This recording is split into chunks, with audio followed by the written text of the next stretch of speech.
Congress party ने drugs और अवैध शराब के खिलाफ सूरत में एक बड़ी विरोध रैली निकाली।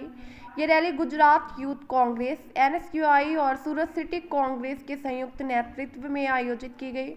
रैली वनिता विश्राम से शुरू होकर सूरत पुलिस कमिश्नर कार्यालय तक पहुंची, जिसमें कांग्रेस के वरिष्ठ नेता, यूथ कांग्रेस, एनएसयूआई के पदाधिकारी और बड़ी संख्या में कार्यकर्ता शामिल हुए। रैली के दौरान कॉलेजों और शैक्षिक क्षेत्रों में बढ़ते ड्रग्स कारोबार का मुद्दा जोर शोर से उठाया गया। नेताओं ने आरोप लगाया कि ड्रग्स माफिया युवा और छात्रों को निशाना बनाकर उनका भविष्य बर्बाद कर रहे हैं। चंद्रेश भाई विठल भाई वालिया। संजय कमिश्नर साहब आया तो क्या शा માટે આવ્યા હતા? અમારે પાસે અમારે અલ્પેશ કચરિયા પર એનસી ગુનો દાખલ થયેલો છે। અમારે એફઆરઆઈ ફડાવવાની અમારે માંગ લઈને આવ્યા છીએ।